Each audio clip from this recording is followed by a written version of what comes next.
Today's topic. कल तक हमने एल्गोरिदम को डिस्कस किया था। Algorithm, abstraction and then generalized solution तक हमने कवर कर लिया था। आज हमारा टॉपिक है मॉड्यूलर डिज़ाइन का।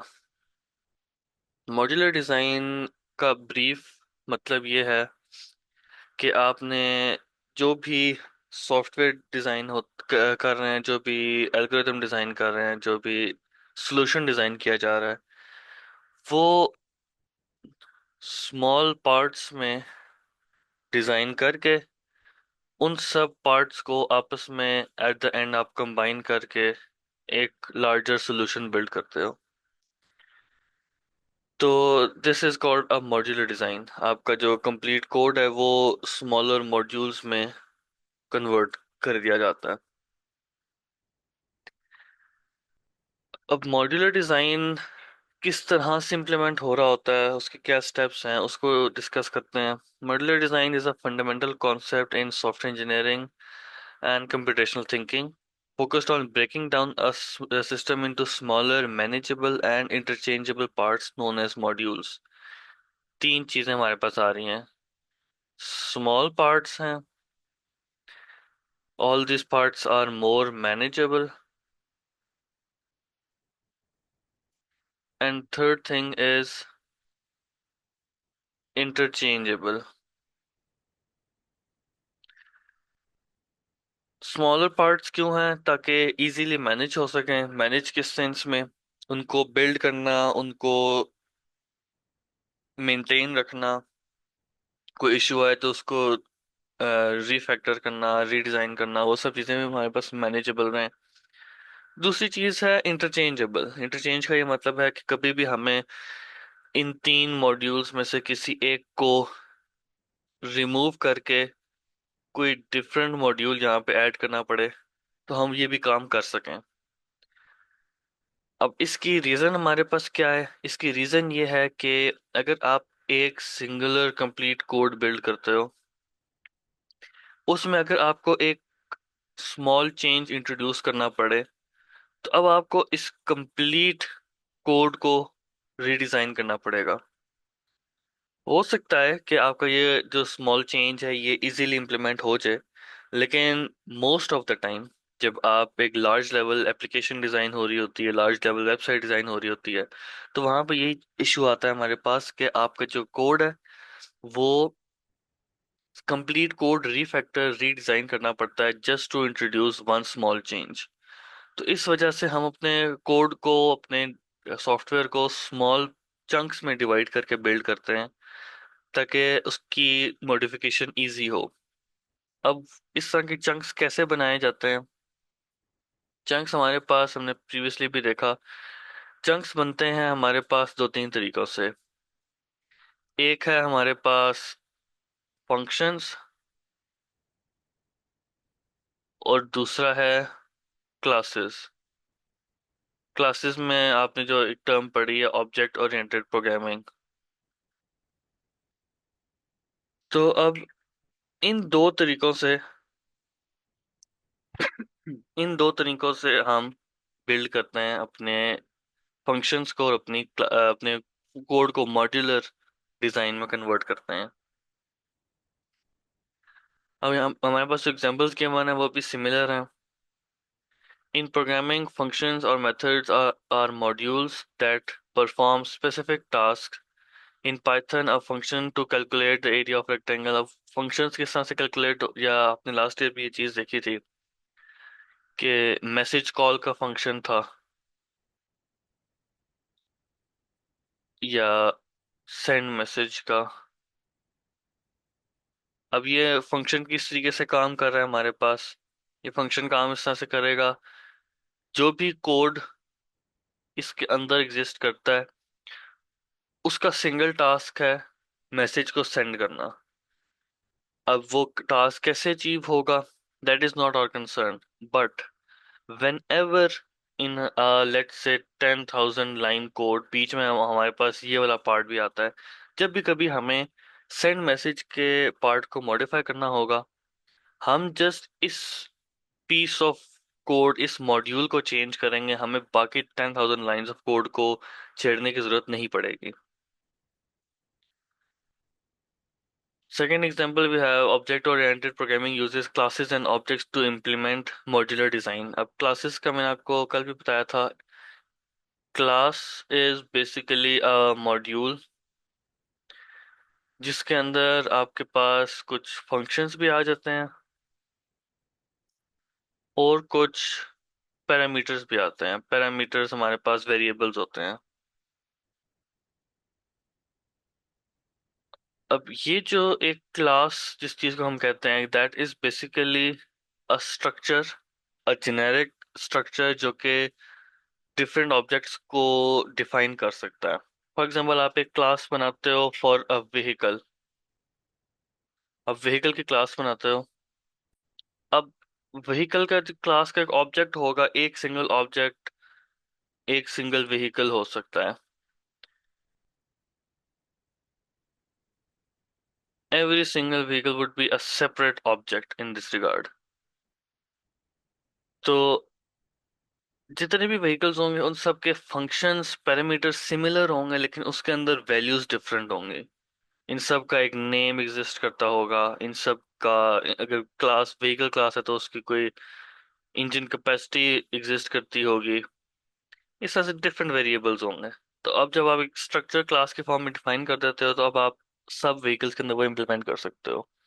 When ever you need to change that structure, आपको अब वैसे हम इंजन कैपेसिटी की बात कर रहे हैं, लेकिन इलेक्ट्रिक व्हीकल्स में इंजन कैपेसिटी नहीं होती। तो इन दैट केस अब आप कहते हो अपने बैटरी की डिटेल्स ऐड करनी है, तो आप जस्ट इस क्लास के मॉड्यूल को मॉडिफाई करके इसमें बैटरी ऐड कर दोगे। तो अब आपका कंप्लीट कोड को रिफैक्टर करने की जरूरत नहीं पड़ी, कंप्लीट कोड को मॉडिफाई करने की जरूरत नहीं पड़ी। Now steps to implement a modular design. किस तरीके से इम्प्लीमेंट किया जाता है? पहले आप डिफाइन करते हो कि आपके ये सब मॉड्यूल्स क्या क्या होंगे। You define each module, this would be something, this would be another thing।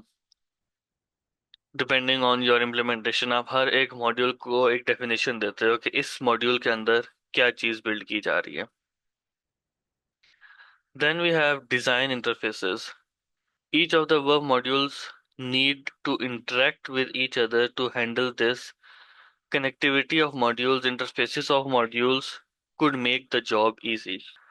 Design interface का ये मतलब है कि आपने जो मॉड्यूल बनाए हैं, इन सब मॉड्यूल्स ने आपस में भी कम्युनिकेट करना है।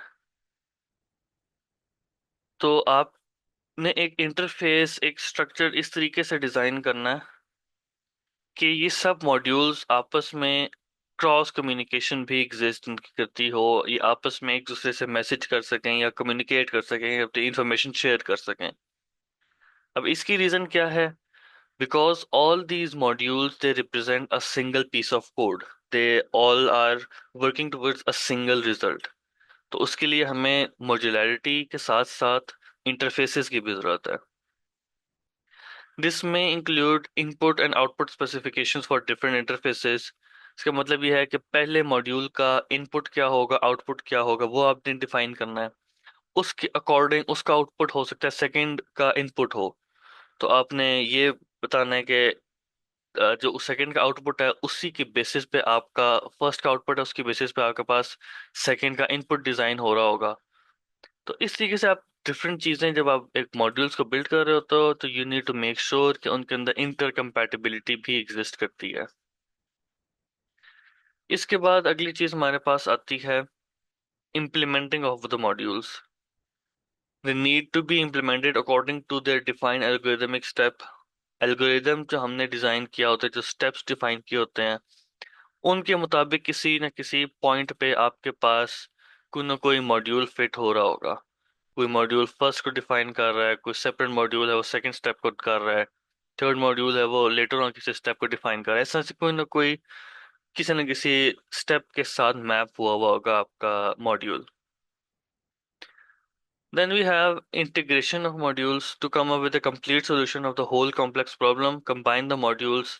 Basically यही चीज़ के सारे modules को implement करने के बाद उनको इंटरकनेक्टिविटी भी प्रोवाइड करनी है, और एक कंप्लीट सिंगल कोड बिल्ड करना है। Lastly we test these modules. How do we test them? We run the whole system from top to bottom and we see कि हमारा हर एक मॉड्यूल उसका जो भी स्पेसिफाइड टास्क है, जो भी स्पेसिफाइड रिजल्ट है, वो हमें अचीव करके दे रहा है या नहीं दे रहा। अब ये जो टेस्टिंग वाला पार्ट है, इसको लेके चलते हैं, तो हमारा जो नेक्स्ट टॉपिक है वो आ जाएगा, which is dry run. Dry run मैंने आपको लास्ट ईयर भी जब हम कोड करके देख रहे थे, तो मैंने आपको करके दिखाई थी ड्राई रन किस तरीके से की जाती है। ड्राई रन मीन्स कि आपके पास जो भी पीस ऑफ कोड गिवन है या जो भी एल्गोरिथम गिवन है, उसको आपने एग्जीक्यूट करना है, लेकिन on a piece of paper. आपने उसको एग्जीक्यूट इन द कंप्यूटर नहीं करना, आपने उसको उसके स्टेप्स को सिमुलेट करके देखना है कि वो कैसे काम कर रहा होगा। Now, regardless of the steps involved in an algorithm, जो भी मर्जी उसके अंदर steps involved हो, मेन चीज हमारे पास जो उसके steps आते हैं वो एल्गोरिथम के ड्राई रन में, वो ये होते हैं कि यू चूज एन इनपुट। आप एक इनपुट डिसाइड करते हो, उस इनपुट की बेसिस पे अब वो एल्गोरिथम रन होगा। फॉर एग्जाम्पल, अगर ये एल्गोरिदम दो नंबर्स को ऐड करने का है, तो आप रैंडम दो नंबर्स ले लो, 2 और 4 ले लेते हैं रैंडमली। आप कोई भी दो नंबर्स ले लो जो कि आप टेस्ट करना चाह रहे हो कि क्या ये वाकई इन दो नंबर्स को ऐड करेगा एल्गोरिदम या नहीं करेगा। Next thing is simulate the execution. Simulation का ये मतलब है कि आप स्टेप बाय स्टेप लेके चलोगे। ये इनपुट पहले स्टेप में आया, पहले स्टेप से दूसरे में गया तो किस तरीके से मॉडिफाई होगा, दूसरे से जब तीसरे में गया तो तब कैसे मॉडिफाई होगा। Then you observe the output. अब इस थर्ड स्टेप से हमारे पास एक आउटपुट जनरेट होगा। Now we observe this and we see के क्या ये आउटपुट ठीक है या नहीं है। The fourth step is comparing the output, कि अब यहाँ पे हमारे पास दो रिजल्ट्स आ रहे होते हैं, not just a single output. हमारे पास दो आउटपुट्स एग्जिस्ट करते हैं, एक होता है एक्सपेक्टेड आउटपुट और एक होता है एक्चुअल आउटपुट। एक्चुअल आउटपुट वो है जो आपके एल्गोरिदम ने बिल्ड करके दिया है आपको। एक्सपेक्टेड वो है जो कि होना चाहिए था, जो आपको वैसे पता है बाय योरसेल्फ आप जो अचीव करना चाह रहे थे। These both actual and the expected output, these must be equal. इन दोनों को बराबर होना चाहिए। अगर ये दोनों वैल्यूज इक्वल नहीं है, इट मीन्स कि आपका एल्गोरिथम ठीक से काम नहीं कर रहा। Now let's take this first example. हम इसको लेके चलते हैं, देखते हैं कि इसमें क्या हो रहा है। एल्गोरिथम के हमारे पास 5 स्टेप्स हैं। First step is take. अब ये एल्गोरिथम किस चीज के लिए? Finding largest number from a list. We have to find the largest number. हम लिस्ट क्या हमें किस तरीके से मिलेगी, वो हम सारे स्टेप्स को पहले पढ़ लेते हैं, उसके बाद देखते हैं कि हमारी लिस्ट किस फॉर्म में है। Take a variable max and initialize with the first element of the list. Iterate through the remaining. Each compare each element. If the compared is greater, update the value. Update now max variable contains largest. Okay, so we have 3 and 3, 6, 7, 8 values. Values हमारे पास 3, 1, 4, 1, 5, 9, 2 and 6। इसके अंदर से हमने max value find करनी है, इस list के अंदर से। अब जो हमें स्टेप्स दिए गए हैं, हमने उसके मुताबिक एक इनपुट डिसाइड कर लिया। अब हम चलेंगे स्टेप्स पे। हमारे पास एक उसने पहला स्टेप दिया है कि एक मैक्स का वेरिएबल लेना है, उसको फर्स्ट वैल्यू देनी है। फर्स्ट वैल्यू हमारे पास इसके अंदर है 3। हमने फर्स्ट वैल्यू दे दी। अब हमारी आइट्रेशंस चलेंगी। वी विल कंपेयर 3, जो फर्स्ट वैल्यू थी, with the next value. 3 compared with 1। 3 को 1 के साथ कंपेयर किया तो 3 ही ग्रेटर है। तो there is no change. Then we compare 3 with 4। अब हमारे पास चेंज है, तो अब हमारी जो मैक्स की वैल्यू थी वो अपडेट हो जाएगी। अब हम मैक्स की वैल्यू 3 के बजाय कर देंगे 4। नेक्स्ट हमारे पास 4 compared with 1, no change. 4 compared with 5, again change. पहले 3 से हम आए थे 4 पे, अब 4 से हम आ गए 5 पे। Now we will compare 5 with 9, again change. 5 की जगह अब हमारे पास आ गया 9। 9 compared with 2, no change. 9 compared with 6, no change. तो हमारा अब फाइनल आउटपुट आ रहा है मैक्स इज इक्वल टू 9। अगर हम अपनी एरे देखें, 3 1 4 1 5 9 2 6, 9 is the greatest value. So this was the expected result and the actual result is also 9. तो this algorithm is correct. अब यही जो हमारी एग्जांपल है, इसी को हम अभी लेके चलेंगे और अब हम देखेंगे कि इसमें जो वैल्यूज चेंज हो रही हैं वो क्या क्या थी। वैल्यूज को जब हम फॉलो कर रहे होते हैं तो हम एक टेबल बिल्ड करते हैं। We have steps. अब हमारे पास मल्टीपल वैल्यूज हैं। एक है हमारे पास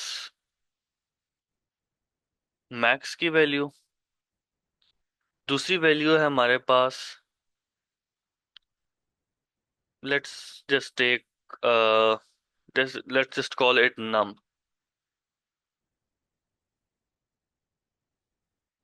नम की जो वैल्यू है वो हमारी एरे का हर एक एलिमेंट होगा, हमारी लिस्ट का हर एक एलिमेंट होगा। अब आपके पास जो टेबल बिल्ड हुआ है इसमें current element, max initial, max updated and comments सारा कुछ मौजूद है। कमेंट्स आप लेटर ऑन ऐड कर सकते हो, बट मैं थोड़ा सा स्ट्रक्चर्स का चेंज कर रहा हूँ। We are because comparing both maxes, तो इन मैक्स और नम इसलिए इन दोनों को साथ साथ रख दिया। मैक्स अपडेटेड हमारे पास नेक्स्ट स्टेप में आ जाएगा, I am not writing that, तो हमारे पास जस्ट कमेंट आ जाएगा इधर। फर्स्ट स्टेप में हमारे पास मैक्स की वैल्यू हमने सेट की 3, बिकॉज हमारी इनिशियल वैल्यू भी 3 थी। तो this is initialization. Second step में हम क्या कर रहे हैं, technically this is step 0 because हमने एल्गोरिथम स्टार्ट करने से पहले ये वैल्यू सेट कर दी है। अब हम 3 को कंपेयर कर रहे हैं 1 से, तो यहाँ पे आ जाएगा नो चेंज। नो चेंज क्यों है, because 1 is less than 3, we need a greater value. Then we go to the second step. अब यहाँ पे क्या है, मैक्स की वैल्यू हमारे पास स्टिल 3 थी compared with 4। 4 is greater than 3, hence change आ जाएगा। चेंज क्या आएगा, हमारी मैक्स की वैल्यू अब नेक्स्ट स्टेप में हो जाएगी 4 compared with 1, no change. Now 4 compared with 5, तो अब यहाँ पे हमारे पास चेंज आ जाएगा। इन सो ऑन, जिस तरह से हमने ऊपर हर स्टेप में हमने ये वैल्यूज अलग अलग लिख के दिखाई थी, तो अब हम टेबुलर फॉर्म में लिख के दिखा रहे हैं कि हमारी सारी वैल्यूज किस तरीके से रन हो रही हैं। तो अब ये हमारे पास अब दो चीजें आ गई। जब भी आप कभी एक कोड को ड्राई रन कर रहे होते हो तो हमारे पास दो चीजें आती हैं। पहली चीज है द ड्राई रन इटसेल्फ। आप हर एक स्टेप को कंपेयर करके देख रहे होते हो कि इस स्टेप के अंदर क्या टास्क हुआ, नेक्स्ट स्टेप में क्या हुआ, नेक्स्ट स्टेप में क्या हुआ। साथ ही साथ, now these are not two separate entities, दोनों चीजें साथ साथ चल रही होती हैं। उसके बराबर में आप एक ट्रेस टेबल भी बना रहे होगे। उस टेबल में आप हर एक वेरिएबल जो आपने क्रिएट किया और जो वेरिएबल अपडेट हो रहा है, हर एक वेरिएबल की वैल्यूज आप साथ साथ लिखते रहोगे। ये चीज खास तौर पे लूप्स के अंदर बहुत यूजफुल होती है। आप ट्रेस कर रहे होते हो कि आप हम लूप की कौन सी वैल्यू के अंदर है, लूप का की कौन सी आइटरेशन के अंदर है, और उस इस वक्त हमारी जो भी वैल्यूज हम टास्क परफॉर्म कर रहे हैं वो क्या है। उसके बाद इन द अबव टेबल में ये अगेन बताया कि हम कौन से स्टेप में क्या टास्क परफॉर्म कर रहे थे, उसका हमारे पास क्या रिजल्ट आ रहा था। Now the last topic of this chapter is errors. Errors हमारे पास लास्ट ईयर भी ये टॉपिक कवर हुआ था ब्रीफली, लेकिन आज थोड़ा दो डेफिनेशंस के साथ हम देखेंगे। दो एरर्स हैं हमारे पास, syntax and logical. Syntax error इस तरह का एरर है जो आपने कोड लिखा, जो एल्गोरिथम लिखा, उसके स्ट्रक्चर में कोई गलती थी। फॉर एग्जांपल, आप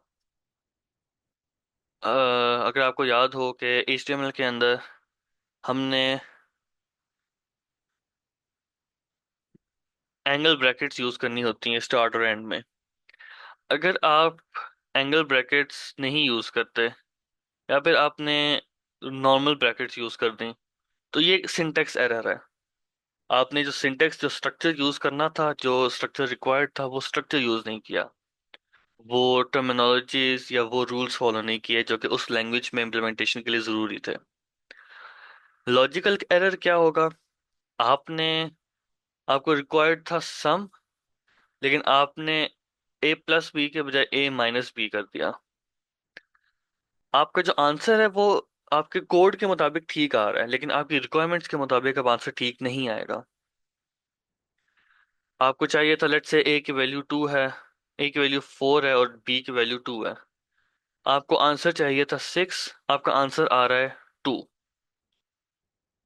अब ऐसा नहीं है कि आपका टास्क अचीव नहीं हो रहा। सिंटेक्स एरर और लॉजिकल एरर में ये भी एक डिफरेंस आता है कि आपका सिंटेक्स एरर जो होता है वो आपको कोड को एग्जीक्यूट नहीं करता, वो आपके कोड की एग्जीक्यूशन को रोक देता है, बिकॉज आपने सिंटेक्स ठीक नहीं लिखा, तो वो कोड एग्जीक्यूट हो ही नहीं सकता। लॉजिकल एरर में ये है कि आपका कोड एग्जीक्यूट हो जाएगा लेकिन वो गलत आंसर देगा।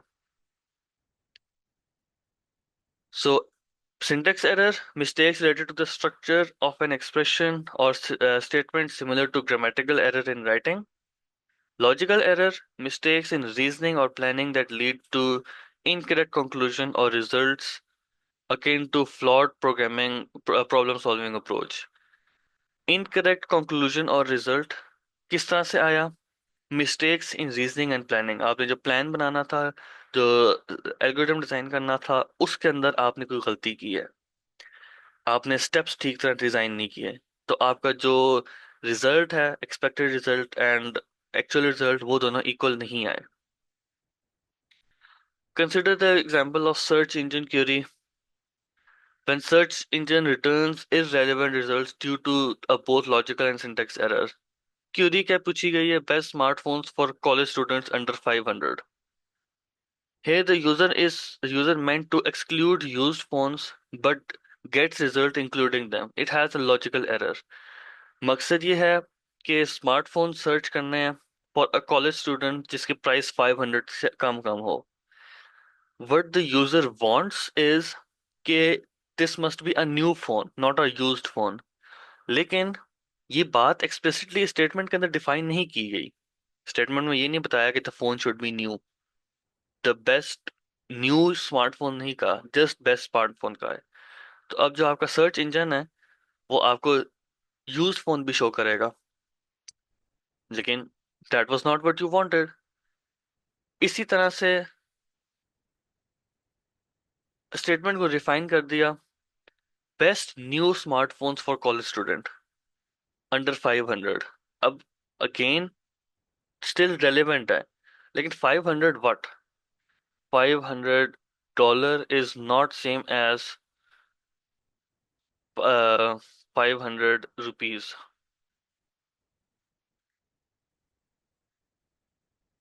अब ये दोनों वास्टली डिफरेंट वैल्यूज हैं।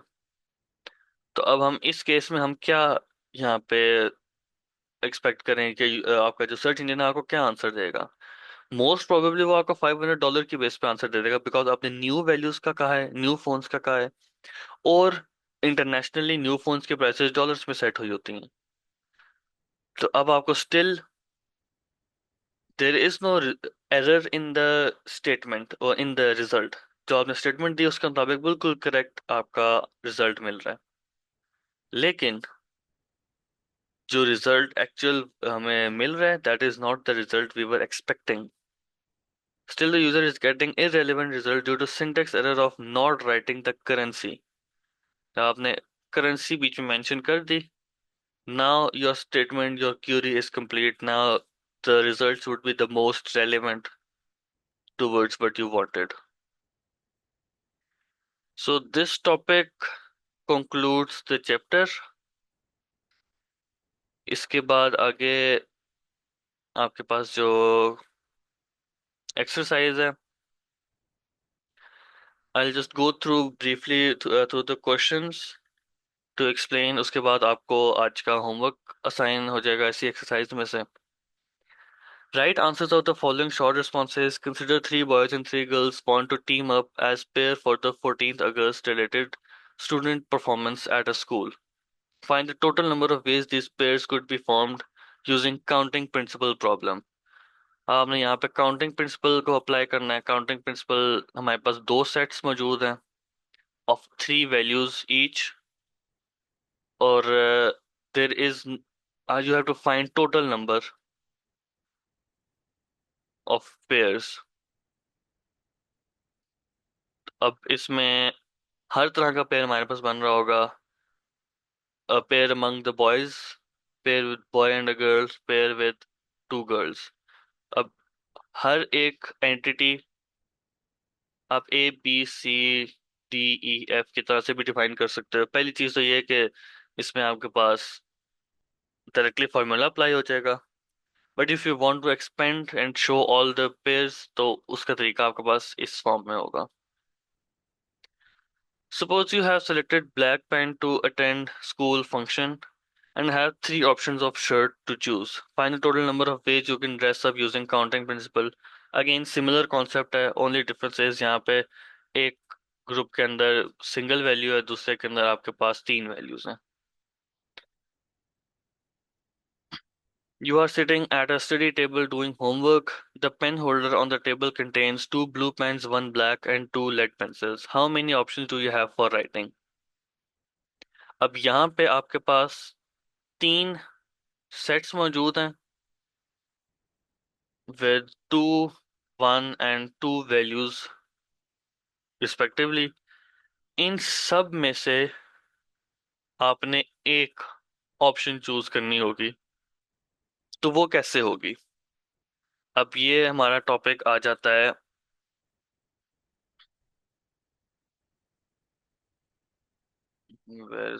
कंपटीशन से पहले। राइट है, एडिशन एंड मल्टीप्लिकेशन। ये बेसिकली हमारे पास मेन टॉपिक्स यहाँ पे आ रहे हैं। बेसिक काउंटिंग प्रॉब्लम में हमने जब काउंटिंग प्रिंसिपल अप्लाई कर रहे थे तो टोटल नंबर ऑफ पॉसिबिलिटीज, पहले दो क्वेश्चन आपके पास मल्टीप्लिकेशन के आ गए, थर्ड क्वेश्चन आपके पास एडिशन का आ गया। Fourth question is for a race in sports day activities. A group of 20 students are given a race lane at random. There are six students selected for the race. How many different orders of the six lanes for students may be allocated? So we have basically the choice here is same as the paintings। हमने painting वाली example देखी थी। Instead यहाँ पे अब हमारे पास छह positions, छह चॉइसेस हैं, 20 स्टूडेंट्स हैं। आपने इनको 20 स्टूडेंट्स को यहाँ पे प्लेस करना है। You have to find out के टोटल क्या सीक्वेंसेस बनेंगे। so this is same as the 9, actually the 10 pigeon problem। या फिर आप इसको डायरेक्ट परम्यूटेशन में ले जाओ। It's basically permutations.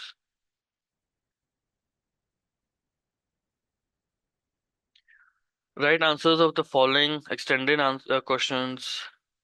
Ijaz, Javeria, Liaquat and Zainab are standing in a line। Here are the clues to determine their positions। अब आपने logical reasoning, this is a logical reasoning question. आपने figure out करना है कि एक line के अंदर there are four students या four people standing in a line. आपने बताना है कि कौन सा बंदा इस लाइन में किस पोजीशन पे है। Javeria standing directly behind Ijaz, Zainab is not next to Liaquat, Liaquat is not at the end of the line, Zainab is standing in the first position.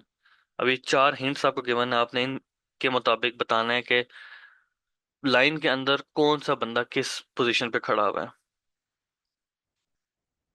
Second, provide students with a detailed map of their school, asking to create an abstract version, highlighting only. Basically, ये जो question है आपका, आपको already अपने school के अपने wing का idea तो है। You have to make an abstract version. आपने एक मैप डिजाइन करना है अपने विंग का। आपने बताना है कि कौन सी जगह पे क्या चीज़ है, हॉलवेज किस तरह से हैं, और कहाँ पे क्लासेस हैं, कहाँ पे वॉशरूम्स हैं, लैब है, सेक्शन हेड ऑफिस है, स्टाफ रूम है, स्टेयर केसेस हैं। इस तरह की सारी चीज़ें आपने उसमें डिज़ाइन करनी है। This one should be fun drawing type activity आपके पास आ गई।